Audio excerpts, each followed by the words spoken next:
Hello, everyone. I hope you all had a good weekend. Let's get started. For today's class, we'll be discussing conservation. Specifically, we'll look at threatened species, groups of animals that are in danger of being killed off completely, and the categories that they are put in. I don't know if you heard or watched much news last week, but there was a troubling report. Animal populations have fallen 64% since 1970. So today's topic is something that is very important. The report was from the IUCN, which is the International Union for Conservation of Nature. This organization follows the health of animal populations. Now, to fully understand the importance of the report, you have to understand how the IUCN defines the health of a species. It defines it by looking at how much risk a species is facing. Risk here meaning danger. And it puts the species into a risk category. We'll talk about 4 of those risk categories today: low risk, vulnerable, endangered, and extinct. These categories are used by researchers like myself and policymakers to understand what's happening and make conservation policy.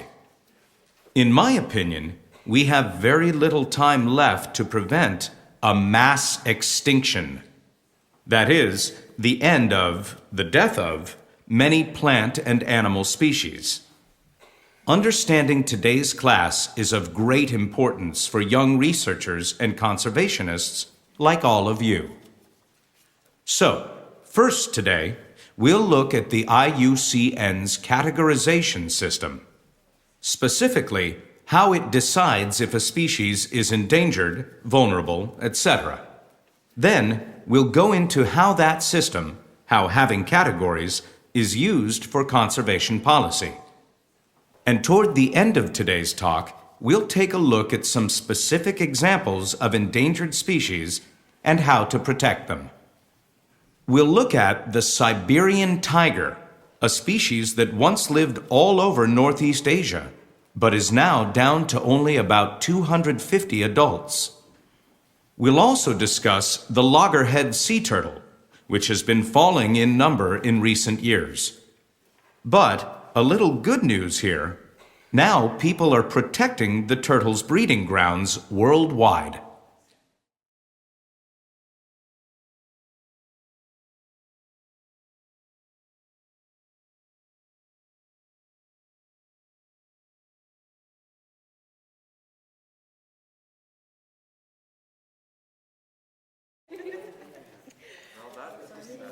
Hello, everyone.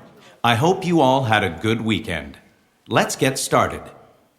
For today's class, we'll be discussing conservation. Specifically, we'll look at threatened species, groups of animals that are in danger of being killed off completely, and the categories that they are put in. I don't know if you heard or watched much news last week, but there was a troubling report. Animal populations have fallen 64% since 1970. So today's topic is something that is very important. The report was from the IUCN, which is the International Union for Conservation of Nature. This organization follows the health of animal populations. Now, to fully understand the importance of the report, you have to understand how the IUCN defines the health of a species. It defines it by looking at how much risk a species is facing. Risk here meaning danger. And it puts the species into a risk category. We'll talk about 4 of those risk categories today: low risk, vulnerable, endangered, and extinct. These categories are used by researchers like myself and policymakers to understand what's happening and make conservation policy. In my opinion, we have very little time left to prevent a mass extinction. That is, the death of, many plant and animal species. Understanding today's class is of great importance for young researchers and conservationists like all of you. So, first today, we'll look at the IUCN's categorization system, specifically how it decides if a species is endangered, vulnerable, etc. Then, we'll go into how that system, how having categories, is used for conservation policy. And toward the end of today's talk, we'll take a look at some specific examples of endangered species and how to protect them. We'll look at the Siberian tiger, a species that once lived all over Northeast Asia, but is now down to only about 250 adults. We'll also discuss the loggerhead sea turtle, which has been falling in number in recent years. But a little good news here.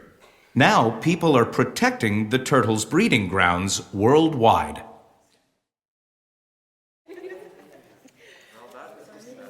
Hello, everyone. I hope you all had a good weekend. Let's get started.